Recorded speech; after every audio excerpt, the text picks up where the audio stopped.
Job లేక ఇబ్బంది పడుతున్నారా? అయితే మెడికల్ కోడింగ్ మీకు మంచి ఆప్షన్. వెంటనే కాల్ చేసి కోర్సులో జాయిన్ అవ్వండి.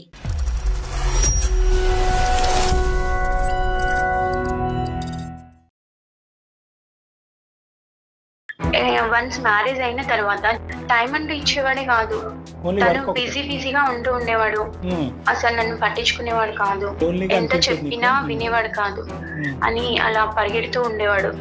ఇంకా విసుకొచ్చేసింది సార్ లాస్ట్ కి. ఇంట్లో వాళ్ళందరూ కూర్చోబెట్టి మాట్లాడి మ్యూచువల్ గా డైవర్స్ తీసుకున్నాం సార్, ఇద్దరం ఫ్యామిలీ మెంబర్స్ అందరు.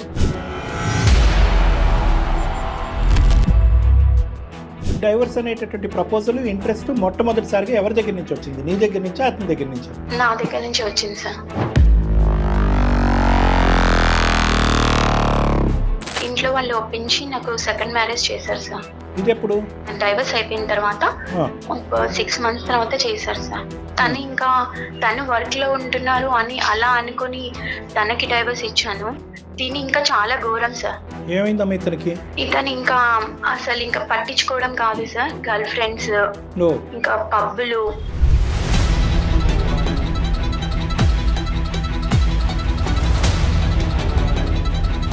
పెన్న మీదకి వెళ్ళి పొయ్యిలో పట్టట్టు అయిపోయింది నా జీవితం. ఇవన్నీ పెళ్ళైన తర్వాత ఇమీడియట్ గా కనిపించినాయేమో, లేదంటే కొంతకాలం బాగానే ఉన్న తర్వాత ఇవన్నీ మొదలు పెట్టాడా? 3 months అలా మంచిగా ఉన్నారు సార్. అంటే 3 months ఆపుకున్నాడు. ఇది ముందున్న అలవాట్లే.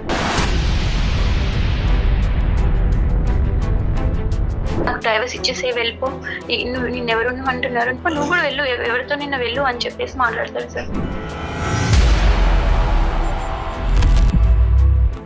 ఈ మధ్య ఫస్ట్ హస్బెండ్ కి ఒకసారి వెళ్తూ ఉంటే రోడ్ మీద కనిపించారు సార్. కనిపించినప్పుడు హ్యాపీగా ఉన్నావా అని అడిగారు సార్. అతను పెళ్ళి అవ్వలేదమ్మా? అతను మ్యారేజ్ చేసుకోలేదు సార్. ఆ అబ్బాయి చూడండి, తెలివైన వాడు, ఇంకా చేసుకోలేదు. ఏమన్నాడమ్మా? సార్ ఇలా ఉంది, నా లైఫ్ ఇలా ఉంది అని అంటే పర్లేదు నిన్ను యాక్సెప్ట్ చేస్తాను అన్నాడు సార్. తను ఫస్ట్ హస్బెండ్ నన్ను యాక్సెప్ట్ చేస్తానని చెప్పాడు సార్. అంటే నీకు కనిపించలేదు అతను, నువ్వే కాల్ చేసావు కదా రమ్య? అవును మేడం, నాకే ఇంకా తనతో ఒకసారి మాట్లాడాలనిపించింది మేడం. అటువంటి టార్చర్ కూడినటువంటి వాతావరణంలో ఉండమ్మా, భరించమ్మా అనేటటువంటి వేదిక ఇది కాదు. దాన్ని ఎప్పుడు నేను జయ గారు ఎప్పుడు సమర్థించు. కానీ ఇప్పుడు అందులోంచి బయటపడవలసినటువంటి నువ్వు నిర్ణయం తీసుకునేటటువంటి కెపాసిటీలో ఇమోషన్స్ అనేటటువంటిది కవర్ చేయటం వల్ల తొందరపాటు నిర్ణయాలు తీసుకునే రమ్య మాకు కనిపిస్తుంది.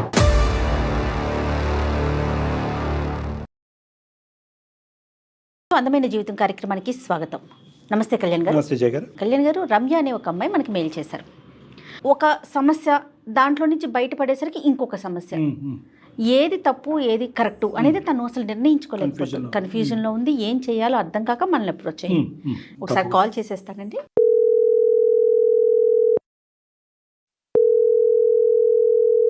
హలో.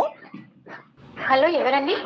నేను జయానండి, సుమన్ టీవీ అందమైన జీవితం ప్రోగ్రామ్ నుంచి కాల్ చేస్తున్నాను.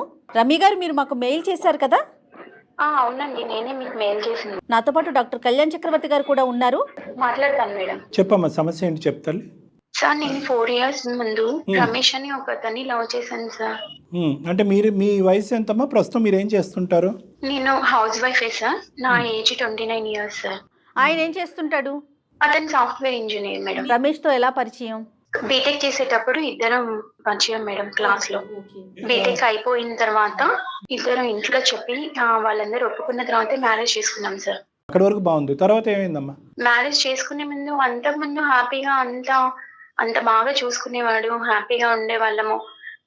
వన్స్ మ్యారేజ్ అయిన తర్వాత టైం అంటూ ఇచ్చేవాడే కాదు. తను బిజీగా ఉంటూ ఉండేవాడు. అసలు నన్ను పట్టించుకునేవాడు కాదు. అతను వర్క్ బిజీగా ఉన్నాడు, బీటెక్ చదివి అదే కాలేజ్ నుంచి. ఈ అమ్మాయి బీటెక్ చదివి ఖాళీగా ఉండటం వల్ల అతని బిజీనెస్ అనేది ఇంకా ఎక్కువగా కనిపించింది. సర్లే అమ్మా, నువ్వు ఎందుకు బిజీగా లేవో కనుక్కోవచ్చా? మమ్మీ వాళ్ళు ఊరికి ఎందుకు ఇద్దరు జాబ్ చేయడం అని చెప్పేసి అన్నారు సార్. సో నీ మెయిన్ కంప్లైంట్ అతని గురించి ఏంటంటే ఆ క్వాలిటీ టైం, ఫ్యామిలీ టైం అనేది కేటాయించేవాడు కాదు, అంతేనమ్మా? అవును సార్. స్టార్ట్అప్ కంపెనీ లాగా స్టార్ట్ చేద్దామని చెప్పి తనగా ఓన్ గా కంపెనీ స్టార్ట్ చేయడం కోసం తన వర్క్ లో తను బిజీగా ఉంటుండేవాడు సార్. మన ఫ్యూచర్ కోసమే కదా నేను ప్లాన్ చేస్తున్నాను అని చెప్పేసి అనేవాడు సార్. అంటే అక్కడ నాకు ఎక్కడ ఫ్యూచర్ కనిపించలేదు. ఓన్లీ రోబో లాగా అలా వర్క్ చేస్తూ ఉండేవాడు. ఇంకా లైఫ్ అంటూ ఇదేనా అన్నట్టుగా అయిపోయింది నాకు లాస్ట్ కి.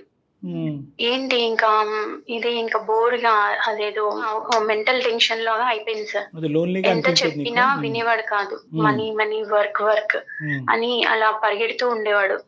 ఇంకా విసుకొచ్చేసింది సార్ లాస్ట్ కి. ఇంట్లో వాళ్ళందరూ కూర్చోపెట్టి మాట్లాడి మ్యూచువల్ గా డైవర్స్ తీసుకున్నాం సార్. ఇద్దరం ఫ్యామిలీ మెంబర్స్ అందరు ఇంకా ఇలాంటి కారణాలు కూడా డైవర్స్ అవుతున్నాయంటే అది కూడా మ్యూచువల్ గా మాట్లాడుకొని ఇరు కుటుంబాలతో కలిపమ్మా. ఇరు కుటుంబాలు కూర్చొని మాట్లాడుకొని ఫ్యామిలీ లైఫ్ ఉండేదమ్మా, అంటే భార్యాభర్తల లైఫ్ ఉండేదా మీ ఇద్దరి మధ్యన? ఉండేది సార్. కానీ పిల్లలు లేరు మీకు? ఆమె పిల్లలు లేరు సార్. డైవర్స్ అయిపోయిందమ్మా? అయిపోయింది సార్. ఎంతకాలం కలిసి ఉన్నారు? 2 years కలిసి ఉన్నాం sir. 4 years love, 2 years marriage. So వాస్తవానికి వీళ్ళు పెళ్లి అయ్యి 2 years కాదు 6 years అయినట్టు. అంతే కదా, 4 years 2 years. అంటే అంతే సార్. ఏంటమ్మా ఎవరు అడ్డుపడలేదా ఇలాంటి కారణం? ఎలా ఒప్పుకున్నాడు? అతను ఒప్పుకోవటం ఒకటి, కుటుంబ సభ్యులు ఒకటి, ప్రేమించుకున్నది మీరు. అండర్స్టాండ్ గా తీసుకొని ఇంకా తను నన్ను ఎప్పటికీ అర్థం చేసుకోలేకపోతున్నావు నువ్వు. నేను కంపల్సరీగా స్టార్ట్అప్ కంపెనీ పెట్టాలి, నేను డెవలప్ అవ్వాలి, నా ఏం నేను రీచ్ అవ్వాలి అని ఇది చెప్పేసి మ్యూచువల్ గా అండర్స్టాండింగ్ అంటారమ్మా, మ్యూచువల్ గా మిస్అండర్స్టాండింగ్ అంటారు. లవ్ చేసినప్పుడు ఉన్నది సార్, కానీ వన్స్ మ్యారేజ్ అయ్యాక అసలు తను నన్ను ఇంకా పట్టించుకోవడమే మానేశారు సార్. సో అంతకు ముందు ఉండేటువంటి టైం కూడా పెళ్లి అయిన తర్వాత ఇంకా కేటాయించడం అనేది మ్యారేజ్ తగ్గించేశారు. అయిన తర్వాత జాబ్ వచ్చిన తర్వాత వన్స్ ఇంకా అందులోనే హ్యాపీగా ఉందామని చెప్పేసి అన్నాను సార్. చాలా సార్లు తనకి ఎక్స్ప్లెయిన్ చేయడానికి ట్రై చేశాను, కానీ తను వినలేదు ఎంతకి. ఆ తర్వాత డైవర్స్ తీసుకున్నాం సార్. మ్యూచువల్ గా ఫ్యామిలీ మెంబర్స్ అందరు కూర్చొని డైవర్స్ అది ఓకే, తీసుకున్నాం. మ్యూచువల్ గా ఫ్యామిలీ మెంబర్స్ అందరికి ఎవరు ఆపలేదమ్మా. ఇరువైపు కుటుంబాలు కాస్త చూడండి, లేదంటే కౌన్సిలింగ్కి వెళ్ళండి, లేదంటే బాబు నువ్వు ఇలా తగ్గాలి, అమ్మ నువ్వు ఇలా ఉండాలి అనేటటువంటి మాట ఎవరి దగ్గర నుంచి రాలేదా? డైరెక్ట్ గా డైవర్స్ అనే పదం వచ్చిందా? అటు పేరెంట్స్ ఇటు పేరెంట్స్ అందరు మాట్లాడారు. డైవర్స్ అనేటటువంటి ప్రపోజల్ ఇంట్రెస్ట్ మొట్టమొదటిసారిగా ఎవరి దగ్గర నుంచి వచ్చింది? నీ దగ్గర నుంచా అతని దగ్గర నుంచా? నా దగ్గర నుంచి వచ్చింది సార్. తను అట్లీస్ట్ వీకెండ్స్ అన్న టైం కేటాయిస్తాను, హాలిడేస్ కేటాయిస్తాను అని కూడా ఒప్పుకోలేదు అతను. ఒప్పుకోలేదు సార్. తను రీచ్ అవ్వాలని చెప్పేసి ఆ కాన్సెప్ట్ లోనే తను ఉన్నాడు. ఇంట్లో వాళ్ళు ఒప్పించి నాకు సెకండ్ మ్యారేజ్ చేశారు సార్. ఇది ఎప్పుడు? డైవర్స్ అయిపోయిన తర్వాత ఒక 6 months తర్వాత చేశారు సార్. సెకండ్ మ్యారేజ్ అయింది సార్. తను వర్క్ లో ఉంటున్నారు అని అలా అనుకుని తనకి డైవర్స్ ఇచ్చాను. తిని ఇంకా చాలా ఘోరం సార్. ఏమైందమ్మా ఇతనికి? ఇతను ఇంకా అసలు ఇంకా పట్టించుకోవడం కాదు సార్. గర్ల్ ఫ్రెండ్స్, ఇంకా పబ్బులు. అదేనండి, మొదట అతను సింగిల్ జాబ్ అంటే ఇతనికి 2 జాబులు 3 జాబులు చాలా జాబులు ఉన్నాయి ఇతనికి. పెన్న మీదకి వెళ్ళి పొయ్యిలో పడ్డట్టు అయిపోయింది నా జీవితం. 2 years ఉన్నాం సార్ అలా. చాలా వరకు ఈయన టార్చర్ మెయిన్. నీకు ఇష్టమైతే ఉండు, లేకపోతే వెళ్ళిపో అని చెప్పేసి మమ్మీ వాళ్ళు తీసుకొచ్చారు సార్. పెద్దవాళ్ళు తీసుకొచ్చిన సంబంధం. అతనికి ఇంతకు ముందు పెళ్లి అయిందా? అతనికి ఇది ఫస్ట్ మ్యారేజా? తనకి ఏం మ్యారేజ్ అవ్వలేదు సార్. ఇది ఫస్ట్ మ్యారేజ్. మరి ఫస్ట్ మ్యారేజ్ అబ్బాయి నీ గతం గురించి అన్ని తెలుసుకున్నాడా? అన్ని ఎక్స్ప్లెయిన్ చేశాం సార్. అన్ని ఎక్స్ప్లెయిన్ చేశాకే మ్యారేజ్ చేసుకున్నాడు సార్. ఆయన ఎందుకు వచ్చాడు? ఇతను కళా పోషకుడు అని చెప్పి చాలా మందికి తెలిసి ఏ అమ్మాయిలు రాక ఇంకా నువ్వు దొరికావు కాబట్టి నిన్ను చేసుకున్నాడేమోనమ్మా. అసలు ఏమైనా వాకప్ చేశారా ఇతని గురించి? మమ్మీ వాళ్ళు చూసారు, సరే అని చేసుకున్నాను సార్. తెలియదు ఇంకా అతని గురించి. ఇతను సాఫ్ట్వేరే సార్. తను ఇంకా 3-4 days కూడా వెళ్ళిపోతాడు సార్. ఇంకా ఇంట్లో నుంచి చెప్పకుండా వెళ్ళిపోతాడు. ఎక్కడికి వెళ్ళారు అంటే అసలు నువ్వెవరు మాట్లాడడానికి, నీకు ఇష్టమైతే ఉండు, లేకపోతే వెళ్ళిపో, అది నా ఇష్టం, నా లైఫ్ నా ఇష్టం. అంటే ఇవన్నీ పెళ్లి అయిన తర్వాత ఇమీడియట్ గా కనిపించినాయేమో, లేదంటే కొంతకాలం బానే ఉన్న తర్వాత ఇవన్నీ మొదలు పెట్టాడా? 3 months అలా మంచిగా ఉన్నారు సార్. అంటే 3 months ఆపుకున్నాడు. ఇది ముందున్న అలవాట్లే. నాకు ఒక పాప ఉంది సార్. ఇప్పుడు సెకండ్ హస్బెండ్. ఎంతమ్మా పాప ఏజ్ ఇప్పుడు? 7 months సార్. ఇంతెంత టార్చర్ పడలేకపోతున్నాను సార్. సెకండ్ హస్బెండ్ తోటి నాకు చాలా టార్చర్ చూపిస్తున్నాడు. ఆ టార్చర్ నేను అనుభవించలేకపోతున్నాను. ఇష్టం వచ్చినట్టు మాట్లాడతాను సార్. ఇష్టమైతే ఉండు, వెళ్ళిపో, నాకు డైవర్స్ ఇచ్చేసే, వెళ్ళిపో, నిన్నెవరు అంటున్నారు, నా ఇష్టం, ఇది నా లైఫ్, నువ్వు కూడా వెళ్ళు, ఎవరితో నిన్న వెళ్ళు అని చెప్పేసి మాట్లాడతారు సార్. ఇప్పుడు పాప ఒకటి అమ్మాయికి కాదు మా. ఇప్పుడు మా దాకా ఎందుకు వచ్చావు నువ్వు? అందమైన జీవితానికి ఎందుకు మెయిల్ చేసావు? అయితే నేను ఈ మధ్య ఫస్ట్ హస్బెండ్ కి ఒకసారి వెళ్తూ ఉంటే రోడ్ మీద కనిపించారు సార్. కనిపించినప్పుడు ఎలా ఉన్నావు, హ్యాపీగా ఉన్నావా, నీకు నచ్చినట్టుగా ఉంటామని వెళ్ళావు కదా, హ్యాపీగా ఉన్నావా అని అడిగారు సార్. అతను పెళ్ళి అవ్వలేదమ్మా? అతను మ్యారేజ్ చేసుకోలేదు సార్. అతను చేసుకోలేదు ఇంకా. తెలివైనాడు, ఆలోచిస్తున్నాడు, నీట్గా ఎంచుకుందామని వెయిట్ చేస్తున్నాడు. నీకు బాదరాగా డివోర్స్ అయినటువంటి 6 నెలల్లోనే ఏదో కొంపలు మునిగిపోయినట్టు పెళ్లి అనేటటువంటిది ఒక ఆడది పెళ్లి డైవర్స్ అయిన తర్వాత పెళ్లి కాకుండా ఉండకూడదు ఈ సమాజంలో. తల్లిదండ్రులకి అవమానము, సమాజంలో అందరికీ అవమానం. వీలైనంత తొందరగా పెళ్లి చేసేసేయాలి. అక్కడే తప్పిదాలు జరిగిపోతూ ఉంటాయి. ఇంకొక సాంప్రదాయం, ఇంకొక పట్టింపు, ఇంకో పంతం ఉంటుంది కదా. ఏంటంటే సెకండ్ మ్యారేజ్ ఉండొద్దు, ఫస్ట్ మ్యారేజ్ అబ్బాయే కావాలి. ఆ ఫస్ట్ మ్యారేజ్ అబ్బాయి వచ్చేటప్పటికి వాడు ఎలాంటి వాడు, ఏంటి వెనక ముందు ఏముందన్నది వాకప్ చేయకుండా చేసేసుకోవటం. ఆ అబ్బాయి చూడండి తెలివైన వాడు, ఇంకా చేసుకోలేదు. ఏమన్నాడమ్మా, హ్యాపీగానే ఉన్నాడు తను? తను హ్యాపీగా ఉన్నావా అని అడిగారు సార్. ఆ మాటకి నాకు చాలా ఏడుపు వచ్చేసింది సార్. తనకు చెప్పాను సార్, ఇలా ఇలా ఉంది నా లైఫ్, ఇలా ఉంది అని అంటే పర్లేదు నిన్ను యాక్సెప్ట్ చేస్తాను అన్నాడు సార్. తను ఫస్ట్ హస్బెండ్ నన్ను యాక్సెప్ట్ చేస్తానని చెప్పాడు సార్. మీకు పని పట్టలేదమ్మా ఏంటి ఇప్పుడు ఈ పెళ్లి నుంచి మళ్ళీ నిన్ను యాక్సెప్ట్ చేయటం ఏంటి? అంటే ఇప్పుడు సెకండ్ హస్బెండ్ టార్చర్ నేను అనుభవించలేకపోతున్నాను సార్. బాగా టార్చర్ చేస్తున్నారు. కానీ మీరు కూడా విడిపోయిన వాళ్ళే కదమ్మా. ఈ జంపింగ్ జాక్ ఏంటమ్మా, ఇక్కడి నుంచి అక్కడ జంప్ చేయటం, అక్కడి నుంచి ఇక్కడ జంప్ చేయటం. సరే ఇది టార్చర్, అది అర్థమైంది. అక్కడ మళ్ళీ అతను నేను రెడీగా ఉన్నాను రా అంటే కనుక మీ ఇష్యూని ఎవరు రిజాల్వ్ చేస్తారు? ఈ బుర్ర ముందే ఉంటే బాగుండేదేమో కదా. అవును సార్, నేను చాలా తప్పు చేశానని అప్పుడు అర్థమైంది సార్. పెద్ద ముళ్ళు ముందు పెద్ద గీత ముందు చిన్న గీత, అది సమస్య ఇది సమస్య, అది చిన్న సమస్య ఇది పెద్ద సమస్య. అక్కడ ఎంట్రీ ఇవ్వగానే నీకు చిన్న సమస్య మళ్ళీ కనిపిస్తుంది. At the end of the day అది చిన్నదైనా కూడా సమస్యే. ఆ సమస్యలో 2 years పాటు నువ్వు వేగలేక బయటకు వచ్చావు, అది గుర్తుపెట్టుకో. తను ఇంకా యాక్సెప్ట్ చేస్తానని చెప్పాడు సార్ ఫస్ట్ హస్బెండ్. అతను ఇప్పుడు అమ్మ యాక్సెప్ట్ చేయటం చేయకపోవటం కాదు, నువ్వు కదమ్మా వద్దనుకుని వచ్చేసింది, అతను కాదు కదా. అప్పుడు సమస్య నీ వైపు నుంచి మొదలైంది కదా ఫస్ట్ టైం తో, అంతే కదా డాక్టర్ గారు? నిన్ను యాక్సెప్ట్ చేస్తాడు, పాపని కూడా యాక్సెప్ట్ చేస్తానని చెప్పాడు సార్ తను. మార్పులు ఇంతకు ముందు మీరు 2 years పాటు వచ్చినటువంటి భేదాభిప్రాయాలు ఎలాగ రిజాల్వ్ అవుతాయి? తను బేసిక్ గా చాలా మంచివాడు సార్. అప్పుడు అవును సార్, తను వర్క్ ప్రెజర్ వల్ల అలా పట్టించుకోవడం మానేసాడే గానీ తను ఇంకెప్పుడు నన్ను ఎలా అరెస్ట్ చేయలేదు సార్. సెకండ్ హస్బెండ్ టార్చర్, చాలా టార్చర్ సార్. ఇప్పుడు ఏంటమ్మా రిజైన్ చేస్తా అంటాడు జాబ్ కి ఫస్ట్ హస్బెండ్? రిజైన్ చేస్తా అని చెప్పలేదు సార్. నేను కొంచెం సెట్ చేసుకుంటాను నా టైమింగ్స్ అంతా, నీ కోసం నేను లైఫ్ ని కొంచెం హ్యాపీగా చూసుకోవడానికి నేను ట్రై చేస్తాను. పాపని కూడా నేను చాలా బాగా చూసుకుంటాను. వెళ్ళాక నాకు అర్థమైంది నిన్ను ఎంత మిస్ అయ్యాను అని చెప్పేసి చెప్పారు సార్. ఇప్పుడు భార్యతో పాటు బేబీ వస్తుంది, మాకెందుకు చేసావమ్మా? సార్ నాకేం చేయాలో అర్థం అవ్వట్లేదు సార్. నాకు అర్థం కావట్లేదు. మైండ్ బ్లాక్ అయిపోయింది సార్. మమ్మీ వాళ్ళకి కూడా చెప్పలేను సార్ ఇప్పుడు నేను ఈ సిచ్యువేషన్. చెప్పాలమ్మా, ఇది పక్కా చెప్పాలి. మా వరకు వచ్చే ముందు ఫస్ట్ ఆఫ్ ఆల్ పేరెంట్స్ ఇది చాలా క్రిటికల్ ఇష్యూ అమ్మా. నీ ఫస్ట్ మ్యారేజ్ అలా అయినందుకే పేరెంట్స్ ఎంతో బాధపడుతూ ఉంటారు. ఆ అబ్బాయి పేరెంట్స్, మీ పేరెంట్స్ అకారణంగా డివోర్స్. అది ఫస్ట్ది. అసలు వాళ్ళు ఇరువైపులు పెద్దవాళ్ళు, అంత మెచ్యూరిటీ ఉండి అనుభవం ఉండే ఆలోచన ఉండేటటువంటి వాళ్ళు ఎందుకంత తొందరపడ్డారు? అమ్మ ఇంకో 6 నెలలు చూడు, ఇంకో సంవత్సరం చూడు, లేదంటే మా అందరి మధ్యన కౌన్సిలింగ్ జరగకపోతే బయటికి వెళ్ళి కౌన్సిలింగ్ తీసుకోండి, లేదంటే నువ్వు ఉద్యోగం చేసుకుని నువ్వు బిజీ అవ్వు. ఆ చిన్నపాటి సమస్యకి మాకైతే కనుక అది గోరంత సమస్య, ఇది కొండంత సమస్య. ఆ గోరంత సమస్యకి 1,00,000 పరిష్కార మార్గాలు కనిపిస్తున్నాయి మాకు. నువ్వు పని చేయొచ్చు, ఆ అబ్బాయి పని తగ్గించుకోవచ్చు, మీరిద్దరు కలిపి కౌన్సిలింగ్కి వెళ్ళొచ్చు. ఎన్నున్నాయమ్మా మార్గాలు. సరే ఇప్పుడు ఆ అబ్బాయి రెడీ, నువ్వు రెడీ, మీ ఇద్దరు రెడీ అయిపోతే సరిపోద్దా? ఇరువైపుల కుటుంబాలను ఒప్పించక్కర్లేదా? ఈ మహానుభావుడిని ఎవరినైతే నువ్వు ఇప్పుడు పెళ్లి చేసుకున్నావో వాళ్ళ అమ్మ నాన్న ఏమంటారు? వాడిని నువ్వే మార్చుకోవాలి, నీ గురించి తెలిసి మ్యారేజ్ చేసుకున్నాడు తను, తనని మార్చుకోవాల్సిన అవసరం ఉంది అని చెప్పేసి వాళ్ళు అన్నారు సార్. మారకపోయేటప్పటికి ఈ అమ్మాయి కొంతమంది ఉంటారు చూడండి, వీడు అలవాట్లు మారట్లేదు, ప్రవర్తన మారట్లేదు అంటే పెళ్ళాక మారుతాడంటే వీళ్ళు దొరికారు. రమేష్ ఇప్పుడు మనస్ఫూర్తిగా వచ్చాడా, అంటే నీ బాధను విని నీ మీద సానుభూతితో వచ్చాడా, లేదంటే ఇన్ని రోజులు బట్టి నువ్వు లేక అతను కూడా బాధపడుతున్నాడా? లేదు సార్, నాకే తనతో మాట్లాడాలనిపించింది సార్ ఒకసారి. కనిపించలేదు అతను, నువ్వే కాల్ చేసావు కదా రమ్య? అవును మేడం, నాకే ఇంకా తనతో ఒకసారి మాట్లాడాలనిపించింది మేడం. రమ్య నాకు ఒకటి అనిపించింది, ఇప్పుడు మీరు లవ్ మ్యారేజ్ చేసుకున్నప్పుడే మీ పేరెంట్స్ నీ పేరెంట్స్ ముఖ్యంగా కూర్చొని మాట్లాడారు కదా, మరి ఇది అరేంజ్ మ్యారేజ్, ఇక్కడ ఇష్యూ అయినప్పుడు నీ పేరెంట్స్ కి చెప్పాల్సింది కదా రమ్య నువ్వు ఒకసారి. వాళ్ళ అత్త మామూలుగా చెప్పింది, వాళ్ళు ఏమొచ్చి హ్యాండ్స్ అప్ మేమేమి చేయలేము ఇక్కడ, మార్చుకుంటే కనుక నువ్వే మార్చుకో అని చెప్పి వాళ్ళు తప్పించుకున్నారు.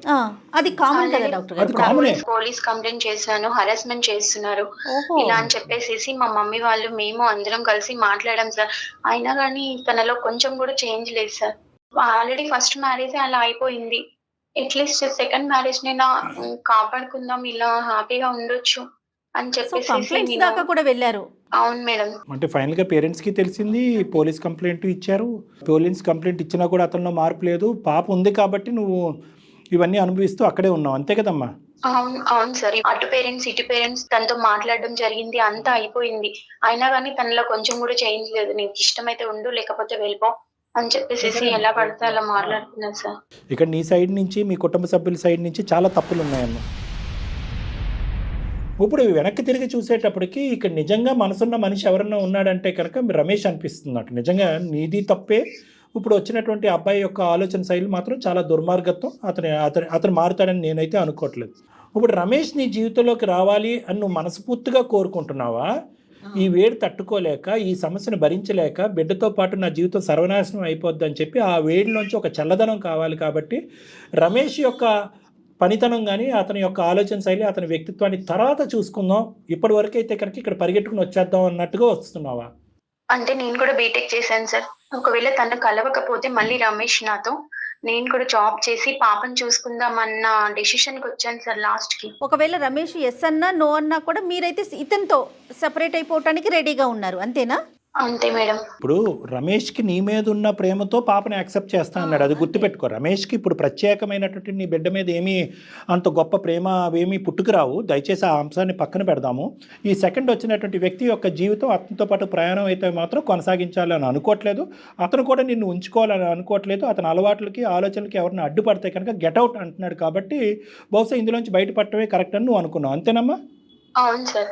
అక్కడైతే ఉండమని మేము చెప్పమమ్మా. అది 2వ పెళ్ళైనా, 3వ పెళ్ళైనా, 10వ పెళ్ళైనా అటువంటి టార్చర్ కూడినటువంటి వాతావరణంలో ఉండమ్మా, భరించమ్మా అనేటటువంటి వేదిక ఇది కాదు. దాన్ని ఎప్పుడు నేను జయగారు ఎప్పుడు సమర్థించాం. కానీ ఇప్పుడు అందులోంచి బయటపడవలసినటువంటి నువ్వు నిర్ణయం తీసుకునేటటువంటి కెపాసిటీలో ఇమోషన్స్ అనేటటువంటిది కవర్ చేయటం వల్ల తొందరపాటు నిర్ణయాలు తీసుకునే రమ్య మాకు కనిపిస్తుంది. కాబట్టి ఈసారి నువ్వు తీసుకునేటటువంటి నిర్ణయానికి మాలాంటి పెద్దల యొక్క తోడ్పాటు అనేది చాలా ఇంపార్టెంట్. కుటుంబ సభ్యుల యొక్క ఆలోచన అనేది కూడా చాలా ఇంపార్టెంట్. దీంతో పాటు పాప భవిష్యత్తు కూడా అంతే. ఇప్పుడు మళ్ళీ ఈ వాతావరణంలోకి వెళ్ళాక కొత్త వాతావరణం ఒక 1 నెల రోజుల పాటు రమేష్ మళ్ళీ నువ్వు వెనక్కి వచ్చావు కాబట్టి నీతో చాలా టైం స్పెండ్ చేసి అంతా మారిపోయినట్టుగా ఉండి, మళ్ళీ ఒక 1 నెల రోజుల తర్వాత మళ్ళీ అతను స్టార్టప్ అనుకుంటూ ఆ పనిలో స్పీడ్గా బిజీ అయ్యి, ఇదేంటి మళ్ళీ నాకు ఇతను టైం స్పెండ్ చేయట్లేదని చెప్పి ఇంకో విడాకులు తీసుకోవడానికి నువ్వు ప్రయత్నం చేసావు అనుకో, అర్థం లేనటువంటి వ్యవహారం అవుతుంది. ఇంకా పెళ్లి విడాకులు ఇదే కాన్సెప్ట్ అయిపోతుంది తన జీవితం అంతా కూడా. ఇప్పుడు వరకు అయితే కనుక స్టెప్ బై స్టెప్ అని అంటానమ్మా. పర్లేదు, 1 నెల రోజులు పట్టినా, 6 నెలలు పట్టినా, సంవత్సరం పట్టినా, మేము పాత ప్రేమికులకు పెళ్లి చేసుకున్న తర్వాత విడాకులు తీసుకున్నాం, మళ్ళీ టైం గ్యాప్ ఎందుకండి, రేపో మాపో పెళ్లి చేసేసుకుంటాం అంటే కనుక అది కరెక్ట్ కాదు. నాకు ఇప్పుడు ప్రధానంగా ఏంటంటే you have to take time and step wise ముందుకెళ్ళటం అనేది మంచిది. మొదటిసారి జరిగినటువంటి ప్రాబ్లం ఏంటంటే ఆ డైవర్స్ అనేటటువంటి వాడి వేడి ఆ ఇమోషన్ నుంచి పూర్తి స్థాయిలో నువ్వు నీ కుటుంబ సభ్యులు బయటకు రాకుండానే ఒక పెళ్లి సంబంధం ఎతికారు. వెనక ముందు ఆలోచించకుండా, పూర్వపరాలు తెలుసుకోకుండా పెళ్లి చేసుకుని పప్పులో కాలేశారు. ఫస్ట్ నీ ప్రధానమైనటువంటి కర్తవ్యం ఏంటంటే స్మూత్గా, సేఫ్గా ఈ మ్యారేజ్లోంచి ఎలా బయటకు రావాలి అనేటటువంటి ఫస్ట్ అది నీ ప్రైమరీ అజెండా. నువ్వేంటంటే నెంబర్ 2ని నెంబర్ 1 స్థానంలో, నెంబర్ 1ని నెంబర్ 2 స్థానంలో ఆలోచిస్తున్నావు. మళ్ళీ అదే కన్ఫ్యూజన్ జరుగుతుంది ఇక్కడ. Slow down. నీ ఇమోషన్స్ అనేది పక్కన పెట్టు. నువ్వు డిప్రెషన్లో ఉంటే నా దగ్గరికి ట్రీట్మెంట్కి రా, నీ డిప్రెషన్ క్లియర్ చేస్తాను. చక్కటి నిర్ణయాలు తీసుకోవచ్చు, ఆ డిప్రెషన్ క్లియర్ అవుతాయి. ఫస్ట్ నీకు కావాల్సింది ఏంటంటే అసలు ఈ మనిషి పో అన్నంత ఈజీగా నేను వదులుతాడా, రమేష్ ఇచ్చినంత ఈజీగా ఈ విడాకులు ఇస్తాడా, లేదంటే నీకు అతని స్టాటిస్టిక్ మెంటాలిటీతో చుక్కలు చూపెడతాడా, లాయర్ కానీ లీగల్గా కానీ ఎటువంటి కేసులు అతని మీద పెట్టి ఎలాగ సాఫీగా బయటకు రావచ్చు నువ్వు, నీ బిడ్డ యొక్క కస్టడీ అనేటటువంటిది కూడా దాని గురించి కూడా నువ్వు ఫైట్ చేయాలి. మీ బిడ్డను వదలటానికి కూడా చాలా ఇబ్బంది పెట్టచ్చు. అదొక చిక్కుముడి సమస్య అవుతుంది. సో కాబట్టి నువ్వు నీ బిడ్డ సేఫ్గా బయటకు రావాలి. రెస్పాన్సిబిలిటీ తీసుకోడు సార్ పాపని. నువ్వు చెప్పేది కరెక్ట్ రమ్య, కానీ డాక్టర్ గారు చెప్పే కోణం ఒకసారి ఆలోచించు.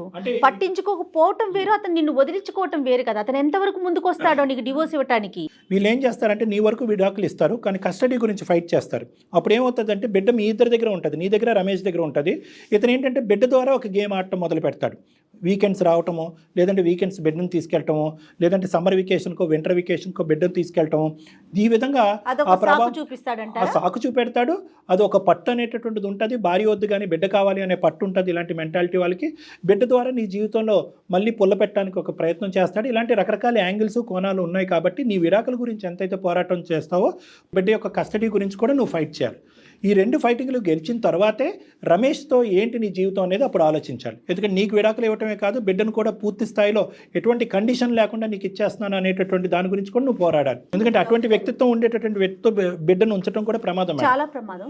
ఇప్పటికైనా ఇప్పుడు నీకు తెలుసుకోవాల్సింది ఏంటంటే అమ్మ, బహుశా మొదటి పెళ్లిలోనే నువ్వు ఆలోచించవలసిన అంశం ఏంటంటే అప్పుడే నువ్వు ఉద్యోగరీత్యా బిజీ అయ్యి ఉంటే కనుక ఆ ఉద్యోగంలో ఉండేటటువంటిది, ఆ సాధక బాధకాలు ఏంటి, కష్ట నష్టాలు ఏంటి, ఉదయం ఎన్నింటికి పోతే సాయంత్రం ఎన్నింటి వరకు రావచ్చు, నిలబెట్టుకోవచ్చు, ఎంత కష్టపడితే కనుక ఉద్యోగాన్ని నిలబెట్టుకోవచ్చు. ఎలా ఉందమ్మా ఈరోజు సాఫ్ట్వేర్ ఇంజనీర్లు కార్పొరేట్ సెక్టర్లో ఆగమ్య గోచరంగా ఉంది. టార్గెట్స్ నిలబెట్టకపోతే కనుక ఓవర్ నైట్ నోటీస్ ఇచ్చి తీసేస్తున్నారు జాబ్స్. ఇప్పటికైనా నువ్వు ఉద్యోగం అనేటటువంటి దాంట్లో వెళ్ళి స్లోగా సాఫీగా ఇందులో బయటకు వస్తూ ఫైనాన్షియల్గా స్టెబిలైజ్ అయ్యి రమేష్తో కూడా నాతో ఒకసారి మాట్లాడిపించమ్మా. అసలు ఆ అబ్బాయి మెంటాలిటీ ఏంటి, ఆ అబ్బాయి మనసులో ఆలోచన ఏముంది, ఇంకా నువ్వు ఫోన్ చేసేటప్పటికి నీ కథ వినేటప్పటికి నువ్వు ఇప్పటికీ నా మనసులో స్థానం ఉంది రా వచ్చేసే అని అంత రెడీగా ఎందుకు అన్నాడు, మనస్ఫూర్తిగా అన్నాడా, ఎటువంటి మార్పులు చేర్పులు అతనిలో వచ్చినాయి అనేటటువంటిది రమేష్ పాయింట్ ఆఫ్ వ్యూలో కూడా మనం కనుక్కోవాలమ్మా. తొందరపడి ఎలాంటి నిర్ణయం తీసుకోవద్దు రమ్య. డాక్టర్ గారు చెప్పే సలహా అయితే ఎస్ కొంచెం టైం తీసుకో. చాలా కన్ఫ్యూజ్ గా ఉంది. ఎస్ అందుకనే కన్ఫ్యూజన్ కాదమ్మా, నువ్వు డిప్రెషన్లో ఉన్నావమ్మా. ఎక్కడ కూడా నీ డిప్రెషన్లో తేరుకోలేదు. ఎప్పుడైతే కనుక రమేష్ వర్క్లో బిజీ అయిపోతున్నాడు అని అక్కడ 2 years డిప్రెషన్లో ఉన్నావు. విడాకులు తీసుకున్న 6 నెలల తర్వాత పెళ్లి చేసుకుని రెండో పెళ్లిలో ఎంటర్ అయిన 2 సంవత్సరాల పాటు డిప్రెషన్లో ఉన్నావు. నువ్వు ఎక్కడ తేరుకోలేదు, మానసికంగా నువ్వు ఎక్కడ తేరుకోలేదు. ఆ డిప్రెషన్లోనే పిల్లని కనేసావు. ఇప్పుడు ఏంటంటే కనుక ఇప్పుడు వెనక్కి ముందు వెనక్కి రెట్రోస్పెక్టివ్గా ఆలోచించడం అనేది జరుగుతుంది. కాబట్టి ఫస్ట్ నువ్వు మానసికంగా తేరుకోవాలి. ఆ డిప్రెషన్కి సంబంధించిన ట్రీట్మెంట్ తీసుకోవాలి, దానికి సంబంధించిన కౌన్సిలింగ్ తీసుకోవాలి. అందులో పూర్తి స్థాయిలో బయటకు వచ్చిన తర్వాత స్టెప్ వైజ్ నేను చెప్పినటువంటి విధంగా ముందుకెళ్తే కనుక ఖచ్చితంగా నీకు నీ కూతురికి మంచి బంగారు జీవితం అనేది ఉంది. Okay sir. నువ్వైతే రమ్య ఒకసారి డాక్టర్ గారిని కలువమ్మా. నువ్వు మీ పేరెంట్స్ ని ఇన్వాల్వ్ చేయండి డాక్టర్ గారు. తప్పకుండా సార్. దాన్ని బట్టి మనం ఒక్కొక్క స్టెప్ తీసుకుని ముందుకెళ్దాం. ఖచ్చితంగా మంచి అవకాశం, మంచి డెసిషన్ తీసుకోవడానికి ఒక అవకాశం ఉంటుంది రమ్య. మీ పేరెంట్స్ని తీసుకొని ఒకసారి వచ్చి డాక్టర్ గారిని కలువు, తర్వాత ఏం చెయ్యాలనేది ఆలోచిద్దాం. ఓకేనమ్మా? Okay sir. ఓకే అమ్మా, ఆల్ ద బెస్ట్ అమ్మా నీకు నీ బిడ్డకి. ఓకే, ఆల్ ద బెస్ట్ అమ్మా, థ్యాంక్ యూ. ఎపిసోడ్ మధ్యలో ఒక మాట అన్నారు, పేరెంట్స్ కూడా ఇట్లాగా ఆలోచిస్తున్నారు కళ్యాణ్ గారు. డివోర్స్ అయ్యిందంటే ముఖ్యంగా ఆడపిల్లకి ఇమీడియట్గా ఇంకొక పెళ్లి చేసేసేయాలి, ఏదో కొంప మునిగిపోయినట్టు ఆ పిల్లకి మళ్ళీ పెళ్లి కాదేమోనని ముందు వెనక ఆలోచించకుండా చేసేయటం చూడండి ఎలాంటి పరిణామాలకి. ఈ పిల్ల అటు చెప్పుకోలేకపోతుంది, ఉండలేకపోతుంది. జయ గారు ఒక చిన్న పాయింట్, ఈ అమ్మాయి కూడా గిల్ట్లో ఉంటుంది. అరే నేను లవ్ చేసినటువంటి వ్యక్తి ఇలా అయిపోయాడు కదా, తల్లిదండ్రులకి పూర్తి హక్కులు ఇచ్చేద్దాం, 2 రోజుల్లో పెళ్లి చేసిన 6 నెలలు పెళ్లి చేసిన ప్రతిదానికి సై అంటే సై అని తలుపుదాం అని చెప్పి ఈ ఆడపిల్లలు లొంగిపోతారు, మానసికంగా చిదిలం అయిపోతారు. తల్లిదండ్రులు ఏంటంటే ఈ లవ్ మ్యారేజెస్ ఫెయిలియర్ కాబట్టి అరేంజ్ మ్యారేజ్ అని చెప్పి ఆదరాబాదరాగా ఒక 4-5 చూస్తారు, ఒకటి సెలెక్ట్ చేస్తారు. ఇప్పుడు సపోర్ట్ చేస్తే పేరెంట్స్ ఓకే, సపోర్ట్ చేయకుండా రిజెక్ట్ చేశారనుకోండి, ఇలాంటి వాళ్ళ ఆలోచన ఇంకెక్కడికెక్కడికో వెళ్ళిపోతుంది. ఇంకెందుకు నాకు ఈ లైఫ్ అన్న థాట్కి వెళ్ళిపోతారు కదండి. అదొక మెయిన్ పాయింట్ ఏమో బహుశా. రైట్ కళ్యాణ్ గారు, ఒకసారి చూద్దాం మీతో మాట్లాడిన తర్వాత నెక్స్ట్ ఏం చేద్దాం అనేది ఆలోచించండి. తప్పకుండా. నమస్తే. నమస్తే మేడం.